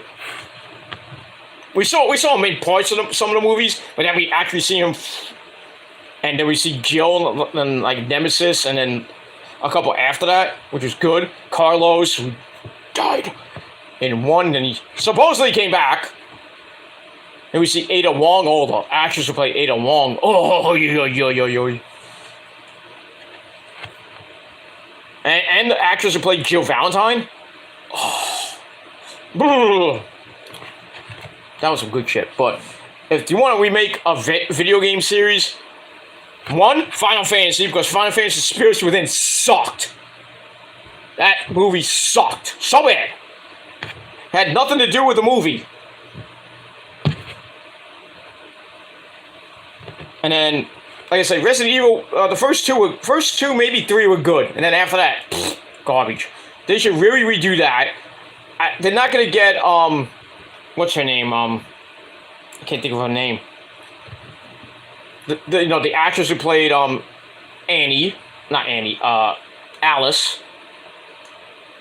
They're not going to get her. I doubt you even reprise it. Probably just get new actors and actresses to play Claire Redfield and Chris Redfield. Maybe we'll finally get Leon. I think we did get Leon in the movies. I'm not sure on that, but it was like different movies. It was just like, it was in the series, but not in the movie series. But you know what I mean. But really, that's a movie that should be remade. That whole franchise should be remade. Final Fantasy movie and a new Resident Evil movie. Maybe we should get a Kingdom Hearts movie. Would be nice. Get that. But we'll see. We'll see what happens. But that Super Mario Bros. Movie that came out, it was mwah! Like apple pie. No? Good shit. But yeah, we move on. Alright, that's it for the comments, and, yeah, I hope Jeff Hardy gets better, and this is his final chance. If he fucks up, he's gonna get a humongously big-time roast from me. It's like, you're in jail? Rot in jail now. Rot in jail if Jeff Hardy goes back to jail. Or I don't want to wish death on the guy, or anybody else, but I think if he dies, I'll be sad, but then I'm like, you're like Chris Benoit. Oh, we said his name. Damn. But it is what it is, and that's it. Alright, moving on. Alright, let's get back to Jericho and Keith Lee, and we're going to finish up right here because it's 3 o'clock in the morning. And I got things to do tomorrow. We move on. Alright, so it starts with, we have Danny Garcia at ringside. So Jericho basically tries to chop the big redwood Keith Lee down the sides. That has no effect. Keith Lee runs him over with a shoulder tackle, takes it to the corner. He goes for the double Hassan chop, but as he calls it, the Grizzly Magnum. That gets blocked. Keith Lee starts smiling, and I'm gonna hit it anyway. So he goes in another corner. And then he powers Jericho into the corner to start the goes for another Grizzly Magnum. He gets blocked again. So Jericho sends Keith Lee to the outside as we go to break. We come back. Jericho hits the Lion Salt for a near fall as Keith Lee gets right back up. He blocks a charge, blasts Jericho with a clothesline. And then he goes up to the middle rope for a moonsault. And Jericho got his knees up, but he hurt himself. Well, that's what you get from a big fat guy coming down on your legs. But you gotta do what you gotta do to get back in the match. So it hurts Jericho. So Keith Lee comes back with a spine buster. And then Jericho gets up, rakes the eyes to escape a powerbomb. And then he locks in the walls of Jericho. And after a long crawl to the ropes, Keith Lee makes the ropes to break the hold.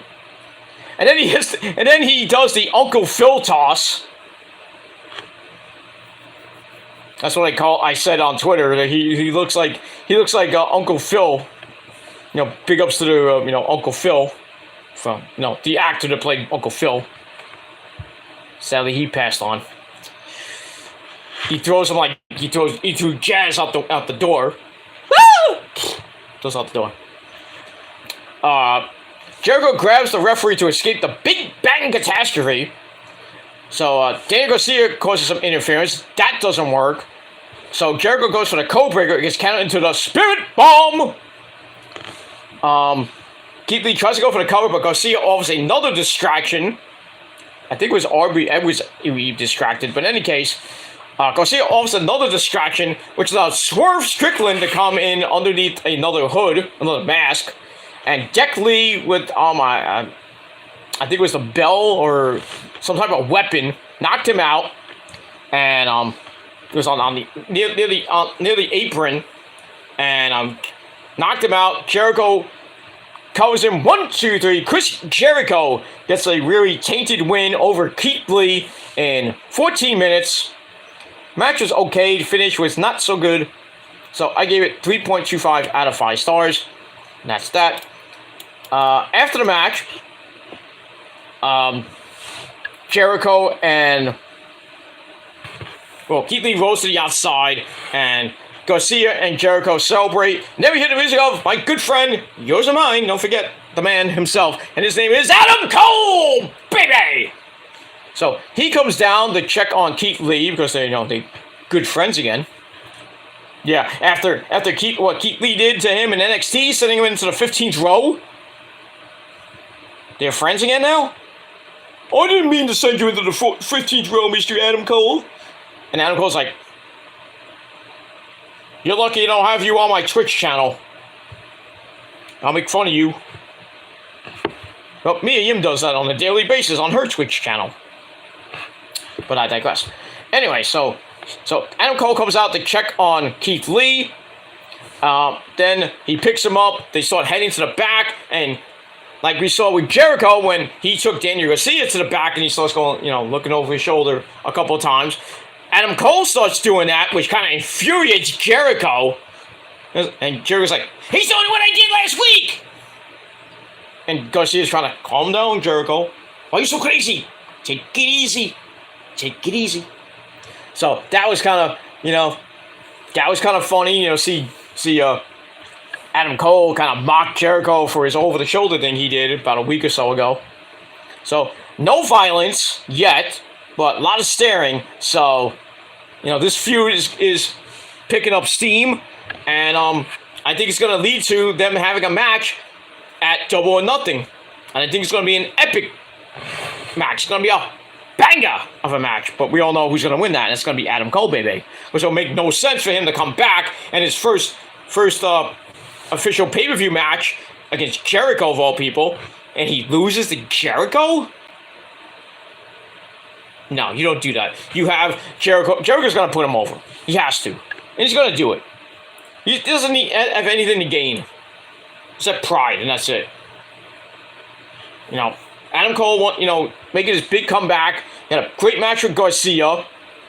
Now he's going to take on Jericho. Going to be a banger of a match at Double or Nothing, and then we'll see where Adam Cole goes for the summer. We'll see maybe who he faces, if he's going to be at Forbidden Door, and who he may face. Maybe Okada, maybe Tanahashi, who knows.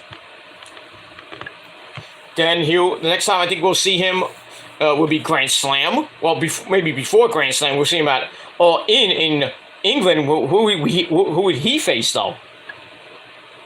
Maybe Zack Sabre Jr.? Well, no, I'm going to do Zack Sabre Jr. I would probably have Zack Sabre Jr. versus Daniel Bryan Danielson. That sells itself right there. He's an English guy versus the American Dragon. And Zack Sabre Jr. wants this match with Bryan Danielson so bad. He's been saying it since he's been in New Japan. It's like, give us what we want, Tony. That will sell a ton of tickets. Bryan Danielson and Zack Sabre Jr. in a submissions match. That would be freaking epic. And then maybe what you could do with Adam Cole is have Adam Cole and Pac go at it. Pac's from England. Not that he's been doing anything lately. I think he has visa problems. So maybe Pac just stays there until August. It's like, hey Pac, we got a thing for you, you know. We got something for you to do, and you're gonna fight Adam Cole. That would slap. And then, you know, FTR versus Aussie Open would slap hard.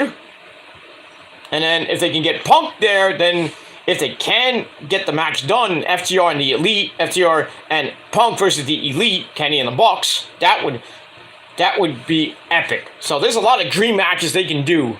As far as the women, that's a toughie. You probably have Jamie Hayter versus Paige, or you have, I'd probably have Paige and Jamie Hayter for the belt at All In, and have Paige win because it's in her home country. Why not? As far as Jade, if she holds the title, unless Taya gets it, I'd probably have maybe Jade versus I don't know who. Or Taya versus I don't know who. So, lots of matches that I think Tony Khan is formulating in his head right now. He wants this to be the most epic fucking pay-per-view in AEW history. The largest crowd. They're not going to get 95,000. I'll tell you that. Tony thinks he can get 95,000. I think at most they're going to get between 45 and maybe 50,000. They're going to get I guess about half of that. But if they can get 60,000 in that place, I think that's a win for Tony Khan. He's not going to be, a sellout. I doubt it. Already 25,000 tickets already on standby. Tickets go on sale in 3 weeks from Friday. So, when they go on sale, if they can sell 60,000 more tickets, which may or may not happen, you don't know. But I know people are going to come from all over the globe to see this, especially here in the States. A lot of people I've heard are going to All In. A lot of people are going. I don't know about Issa if she wants to go there, go to England and come back. That's all. That's going from Ford Field and then 3 weeks 3 weeks later going to England, and then maybe staying in England because I think they're doing Clash of the Castle right after that. If Roman's there, she'll probably still be there. She'll like, I'm staying in England for another week and waiting for Roman. Oy. But it is what it is. But we'll see what happens with that. So, we move on. But, so next week on the program, we'll see what happens with Adam Cole, Bebe, and Chris Jericho. And all the other things that are going to be happening this Friday night on Rampage. Like I said, we got Jungle Man, Jack Perry, and Shawn Spears. We got Aussie Open and the Best Friends for the IWGP Tag Team belts. We're going to hear from 2.0, Daddy Magic, Matt Maynard, and Angelo Parker. I think, and much more on Rampage after the NBA. Well, it's not the playoffs yet.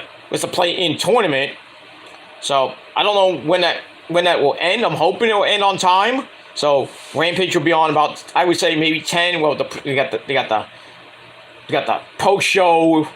So I would think between, maybe they get it on time at 10, but if not, I would say 10:30, maybe 11.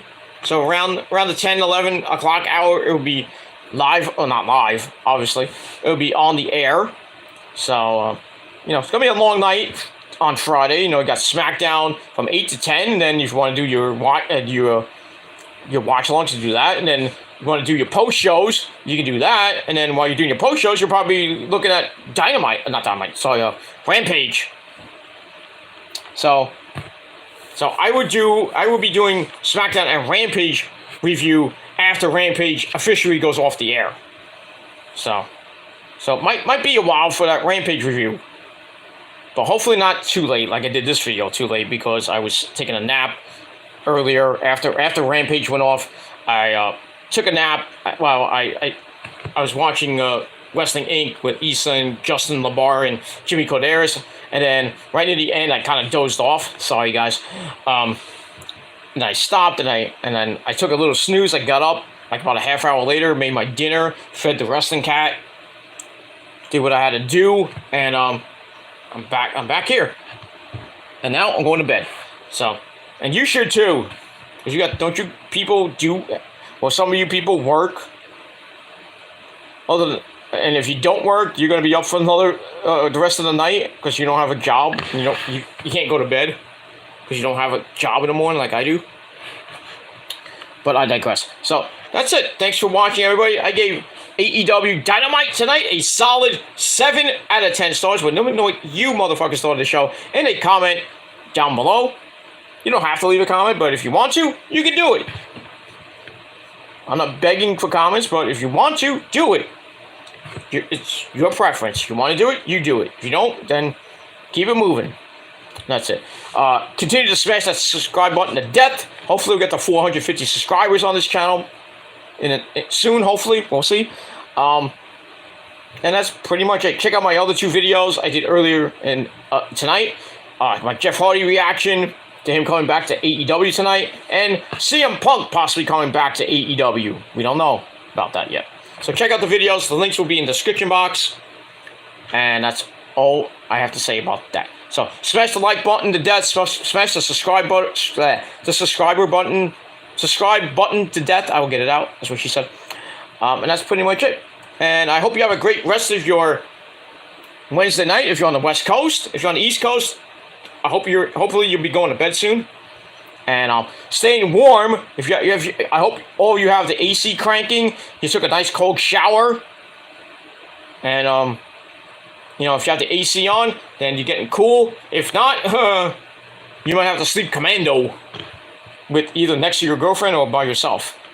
Fortunately, I don't have to do. My AC is gone. I don't know how it's gone.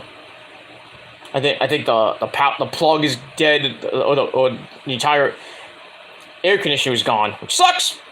So I probably will be sleeping commando next to who, but I'll probably bring the fan in. I have the oscillating fan. I'll bring that into the bedroom, so me and the missus can stay cool.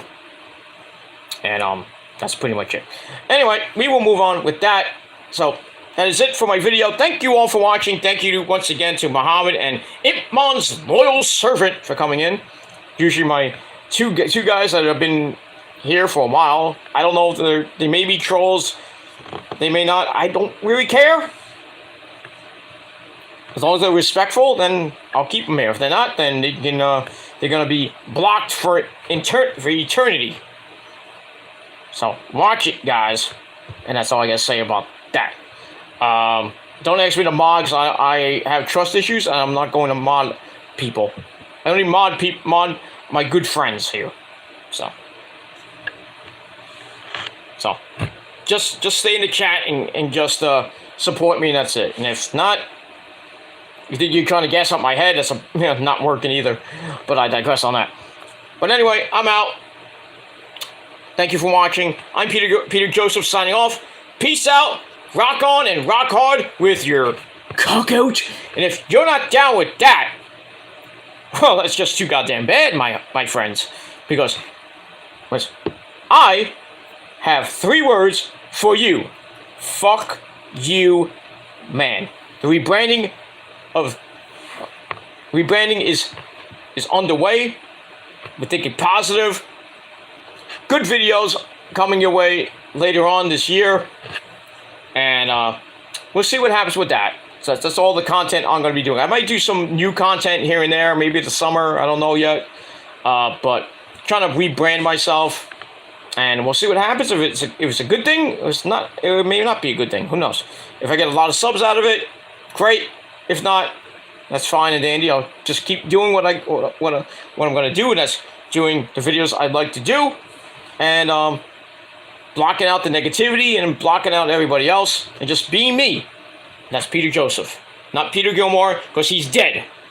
He's in the hole, sucking Satan's dick 669 times and getting rammed up the ass without lube from that pitchfork. Man, that's pretty much all I gotta say about that.